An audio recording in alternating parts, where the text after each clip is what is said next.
Welcome everyone in my YouTube channel Niyaz Guru. दोस्तों मेरे channel में आप सभी का बहुत बहुत स्वागत है। तो आज के इस लेक्चर पे क्लास 10 का एक्सरसाइज 4.3 का क्वेश्चन नंबर 1 को सॉल्व करने वाले हैं। चलिए दोस्तों देखते हैं कि आज का क्वेश्चन नंबर 1 क्या कहता है। दोस्तों आज का क्वेश्चन ये कहता है find the roots of the following quadratic equations if they exist by the method of completing the square.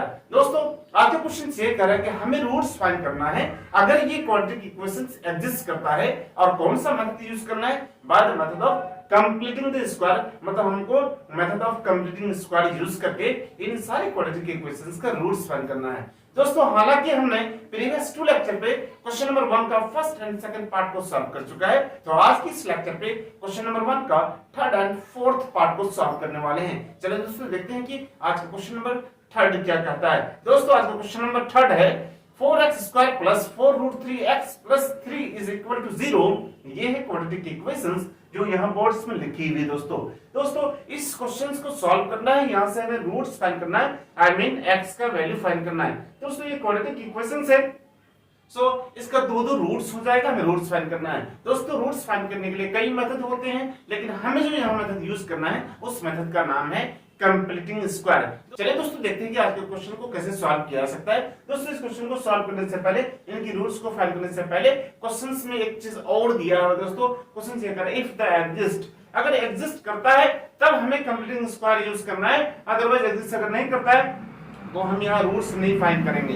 दोस्तों अगर ये एग्जिस्ट नहीं करता है तो क्या होगा क्या नहीं, वो बाद की चीज है। दोस्तों आप हायर क्लास में पढ़ेंगे, दोस्तों आप क्लास 11th और 12th में पढ़ने वाले हैं। दोस्तों अगर ये एग्जिस्ट करता है तो हम लोग यहाँ कंप्लीटिंग स्क्वायर मेथड यूज करेंगे और इनका रूट्स फाइंड करेंगे। दोस्तों अब हमें ये पता करना है कि ये एग्जिस्ट करेगा या नहीं करेगा, कैसे चेक करेंगे। दोस्तों चलिए चेक करते हैं। दोस्तों इसको चेक करने के लिए मैंने आपको बताया था इनका डिस्क्रिमिनेंट निकालते हैं। डिस्क्रिमिनेंट क्या होता है, d इज इक्वल टू होता है, डिस्क्रिमिनेंट मतलब d इज इक्वल टू होता है b स्क्वायर माइनस 4ac।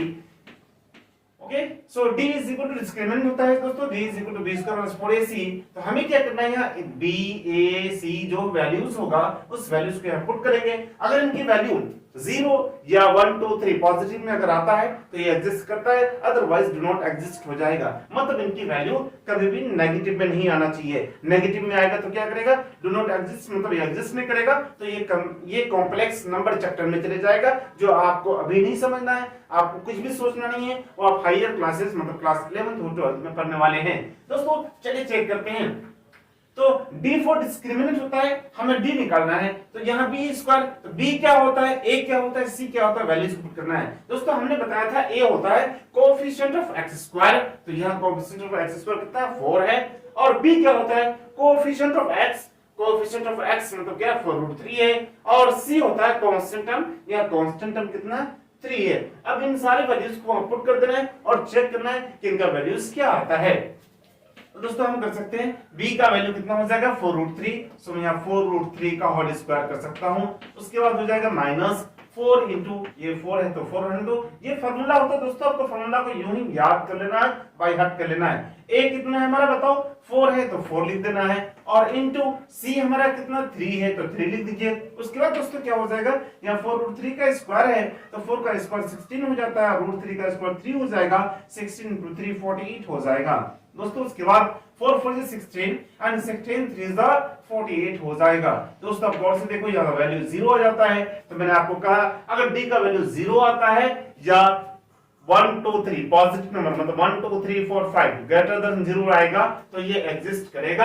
अगर इनकी वैल्यू नेगेटिव में आ जाएगा तब ये एग्जिस्ट नहीं करता है। दोस्तों आप गौर से देखिए इनका वैल्यू कितना आ गया 0 आ गया, सो ये एग्जिस्ट करेगा।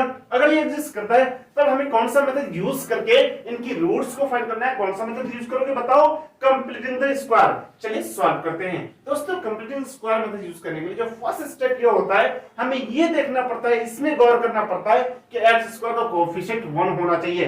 क्या यहाँ x स्क्वायर का कोएफिशिएंट 1 है? अगर x स्क्वायर का कोएफिशिएंट 1 नहीं है तो दोस्तों सबसे पहले हमें x स्क्वायर का कोएफिशिएंट को 1 बनाना पड़ता है। 1 बनाने के लिए क्या करना पड़ता है, x स्क्वायर का जो भी कोएफिशिएंट होगा उस कोएफिशिएंट से इधर वाले को पूरा डिवाइड कर देना है और इधर वाले को भी पूरा डिवाइड कर देना पड़ता है। चलिए दोस्तों टेंशन किस बात की, सॉल्व करते हैं। सो मैं यहाँ लिख सकता हूं 4x square by 4 plus 4√3 by 4, यहाँ x लिख देना और यहाँ 3/4 हो जाएगा। इज इक्वल टू 0 कर दीजिए। ये हमारा था फर्स्ट स्टेप दोस्तों। फर्स्ट स्टेप के बाद आप गौर से देखेंगे ये 4 कैंसिल हो जाएगा। ओके, सो ये 4 भी कैंसिल हो रहा है, ये तो कैंसिल होगा ही होगा, जहां कैंसिल हो या ना हो कोई फर्क नहीं पड़ता है, लेकिन यहाँ हमें एक्स स्क्वायर का कोएफिशिएंट को 1 बनाना पड़ेगा। दोस्तों आप गौर से देखोगे तो यहाँ हो जाएगा कितना, जल्दी बताओ, एक्स स्क्वायर प्लस यहाँ हो जाएगा 4 कैंसिल हो जाएगा तो यहाँ √3x हो जाएगा। अब यहाँ हो जाएगा 3/4 इज इक्वल टू 0 हो जाएगा। दोस्तों यही हमारा हो गया फर्स्ट स्टेप, क्योंकि यहाँ से यहाँ किया और यहाँ से कैलकुलेशन करने के बाद हमने यहाँ लिख दिया। ये हमारा फर्स्ट स्टेप था। दोस्तों फर्स्ट स्टेप तो हो चुका, अब हमें सेकंड स्टेप में ध्यान देना है। तो सेकंड स्टेप ये हो जाएगा कि जो भी कांस्टेंट टर्म होता है उस कांस्टेंट टर्म को आपको लेफ्ट हैंड साइड से राइट हैंड साइड में भेज देना होगा। दोस्तों कांस्टेंट टर्म कितना 3/4 है, तो कांस्टेंट टर्म को उधर भेज देना है। दोस्तों ये हो जाएगा हमारा second step. So x square plus √3x is equal to हो जाएगा -3/4, इतना हो जाएगा। ये +3/4 उधर चला गया तो 0 -3/4 आई मीन -3/4 हो जाएगा। ये था हमारा सेकंड स्टेप। अब थर्ड दोस्तों हमारा सेकंड स्टेप तो हो चुका है। सेकंड स्टेप करने के बाद हो गया हमारा कितना, x square plus √3x is equal to -3/4 हो गया। अब इसके बाद थर्ड स्टेप यूज करना है। थर्ड स्टेप यूज करने से पहले आपको एक चीज और करना पड़ेगा, वो ये है दोस्तों, फर्स्ट ऑफ ऑल आपको ये देखना पड़ेगा कि x का कोएफिशिएंट कितना है। x का कोएफिशिएंट जितना भी रहेगा उस कोएफिशिएंट को आपको क्या करना पड़ेगा, 1/2 से मल्टीप्लाई कर देना पड़ेगा। कितना से मल्टीप्लाई करोगे, 1/2 से दोस्तों। सो दोस्तों यहाँ हमारा कितना है बताओ, √3 x का कोएफिशिएंट था √3, सो √3 को आप किससे मल्टीप्लाई कर दो, 1/2 से। सो दोस्तों यहाँ हो जाएगा √3 into 1/2, सो ये हो जाएगा फाइनली √3/2 हो जाएगा। दोस्तों आप इनको ऐसे भी समझ सकते हो कि x का जो भी कोएफिशिएंट रहेगा उस कोएफिशिएंट को 2 से डिवाइड कर देना है। बात सेम है, 2 से तुम डिवाइड करो या 1/2 से मल्टीप्लाई करो, बोथ आर सेम। दोस्तों हमने क्या किया, 1/2 से मल्टीप्लाई कर दिया। ये ट्रिक से दोस्तों आपको ऐसे ही करना है, धीरे धीरे आपको समझ में आ जाएगा। दोस्तों मल्टीप्लाई करने के बाद जितना आया, मल्टीप्लाई करने के बाद कितना है, √3/2। अब उस √3/2 के होल स्क्वायर को आपको LHS और RHS में ऐड कर देना है। सो कितना हो जाएगा, x square plus √3x plus √3/2 का whole square is equal to -3/4 plus √3/2 का होल स्क्वायर। इतना कर देना है दोस्तों। क्या समझ में आया? ये था हमारा थर्ड स्टेप। फर्स्ट स्टेप क्या था कि आपको सबसे पहले एक्स स्क्वायर के कोएफिशिएंट को 1 करना है। तो हमको एक्स स्क्वायर के कोएफिशिएंट को 1 करने के लिए हमने उसी के कोएफिशिएंट से पूरे को डिवाइड कर दिया। तो दोस्तों आप इधर भी डिवाइड कर सकते हो, इधर जब डिवाइड करो 0/4 0 हो जाएगा। जब हमने दोनों तरफ डिवाइड किया तो हमारे पास आ गया x square plus √3x plus 3/4 is equal to 0 आ गया। उसके बाद दोस्तों सेकंड स्टेप ये हो जाएगा, जो भी कांस्टेंट टर्म होगा उस कांस्टेंट टर्म को आपको राइट साइड में भेज देना है। तो हमने इधर लिख दिया प्लस 3/4 था, इक्वल से उधर चला गया -3/4 हो गया। अब थर्ड स्टेप में क्या हो जाएगा दोस्तों, आपको सबसे पहले ये देखना है कि x का कोएफिशिएंट कितना है। सो x का कोएफिशिएंट √3 था। अब क्या करना है, उस x का कोएफिशिएंट मतलब √3 को आपको 1/2 से मल्टीप्लाई कर देना पड़ेगा। तो हमने क्या किया, √3 into 1/2 कर दिया, सो √3/2 हो गया। अब इसके बाद जो थर्ड स्टेप होता है दोस्तों वो ये होता है कि √3/2 के मतलब मल्टीप्लाई करने के बाद जो भी आया दोस्तों, इस रिजल्ट को मतलब इसके होल स्क्वायर को आपको इधर भी एक बार ऐड कर देना है और इधर भी आपको एक बार ऐड कर देना है। So after adding you will get दोस्तों, आपको याद रखना, आपको यहां मिल जाएगा कितना, जल्दी बताओ, x square plus √3x plus √3/2 का होल स्क्वायर। दोस्तों इनको हम डायरेक्टली लिख सकते हैं, आपको भी लिखना है। क्या लिखोगे जल्दी बताओ, a प्लस b का होल स्क्वायर हो जाएगा, क्योंकि यहाँ भी प्लस यहाँ भी प्लस यहाँ भी प्लस है दोस्तों। तो यहाँ हो जाएगा x प्लस √3/2 का होल स्क्वायर।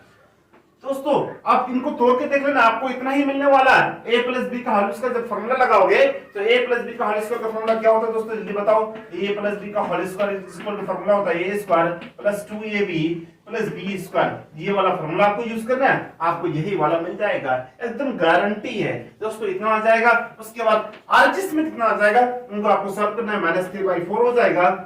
फिर इधर क्या हो जाएगा, प्लस इसको अगर ये करेंगे तो √3 का स्क्वायर कितना हो जाएगा, 3 हो जाएगा और 2 का स्क्वायर 4 हो जाएगा दोस्तों। अब गौर से देखो, सो यहाँ -3/4 एंड प्लस 3/4 ये हो जाएगा 0। सो दोस्तों यहाँ गौर से देखो तो हमारा कितना दिया जल्दी बताओ, x प्लस √3/2 का whole square is equal to 0 आ गया, इज इक्वल टू 0 आ गया।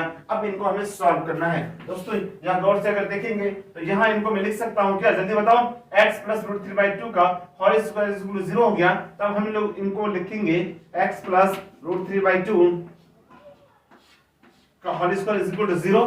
इसके बाद क्या लिखना है दोस्तों, यहाँ हो जाएगा x प्लस रूट 3/2 का होल स्क्वायर है ना, इनको मैं 2 टाइम्स लिख लेता हूं। सो 2 टाइम्स लिखूंगा तो कितना हो जाएगा दोस्तों, x प्लस रूट 3/2। ओके, कोई डाउट है क्या?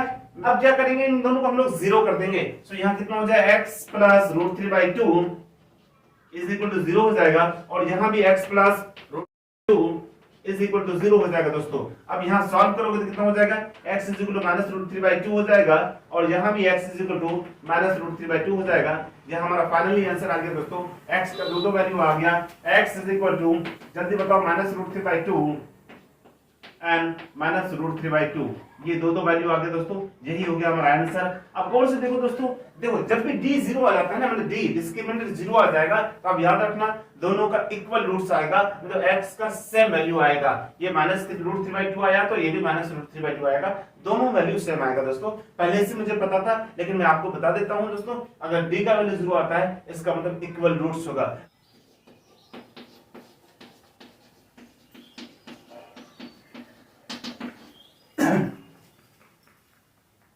डियर स्टूडेंट्स, सवाल की क्वेश्चन नंबर 1 का फोर्थ नंबर है 2x² + x + 4 = 0।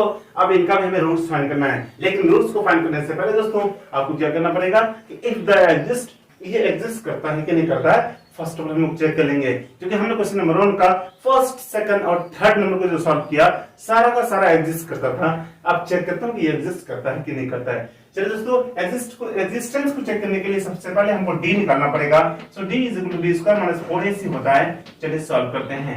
सो b हमारा कितना है, फर्स्ट ऑफ ऑल एक बार वैल्यूज पे गौर कर लेते हैं कि a होता है कोएफिशिएंट ऑफ x², x² का कोएफिशिएंट 2 है, और x का कोएफिशिएंट b होता है दोस्तों, तो यहाँ b का वैल्यू 1 है, और c कितना हमारा कांस्टेंट टर्म 4 है। सो b कितना है बताओ, तो b will be the coefficient of x, x का कोएफिशिएंट यहाँ कुछ नहीं तो 1 है दोस्तों। हम लोग क्या करेंगे, यहाँ 1 का स्क्वायर लिख देने वाले हैं, फिर माइनस 4 इंटू a का वैल्यू 2 है तो 2 पुट कर देना है, इंटू c का वैल्यू कितना 4 है तो दोस्तों 4 पुट कर देंगे। सो फाइनली 1 का स्क्वायर 1 हो जाएगा, और यहाँ 4 2 से 8, 8 4 से 32 हो जाएगा। सो माइनस 32 दोस्तों, यहाँ फाइनली हम यहाँ सॉल्व करेंगे तो माइनस 31 आ जाएगा। यहाँ जो d का वैल्यू आ गया वो क्या आ गया, जल्दी बताओ, लेस देन 0 आ गया दोस्तों, मतलब नेगेटिव में आ गया। मैंने आपको पहले भी कहा था, अगर t का वैल्यू नेगेटिव में आता दोस्तों, ये डू नॉट एग्जिस्ट होगा, मतलब ये एग्जिस्ट ही नहीं करेगा। अब गौर से देखो, t का वैल्यू क्या आ रहा है, -31, नेगेटिव। आप ऐसे याद रखना कि ये एग्जिस्ट करेगा कि नहीं करेगा, तो आपको d निकालना है। d का वैल्यू अगर 0 या पॉजिटिव में आता है तो एग्जिस्ट करेगा, नेगेटिव में आता है तो एग्जिस्ट नहीं करेगा। सो d हमारा यहाँ आ गया -31, ये एग्जिस्ट नहीं करेगा दोस्तों। इस क्वेश्चन नंबर 1 का first, second and third part exist किया था, और हमने रूट्स भी फाइंड किया दोस्तों, लेकिन इस क्वेश्चन नंबर 1 का फोर्थ पार्ट एग्जिस्ट नहीं करता दोस्तों, इसलिए इनका रूट्स नहीं फाइंड करना है। इनका रूट्स को हम लोग फाइंड करेंगे इन हायर क्लासेस दोस्तों, क्योंकि वहां एक चैप्टर, नया चैप्टर पढ़ने वाले हैं, उस चैप्टर का नाम हो जाएगा कॉम्प्लेक्स नंबर। दोस्तों मैं समझता हूँ आपको समझ में आ गया दोस्तों। फिर भी अगर कुछ भी अगर डाउट है तो आप कमेंट बॉक्स में कमेंट कर सकते हैं दोस्तों, मैं आपके मैसेज का रिप्लाई जरूर देगा दोस्तों। आज के लिए इतना ही, फिर मिलता हूँ नेक्स्ट वीडियो में, तब तक अपना ख्याल रखिएगा। Tata bye bye.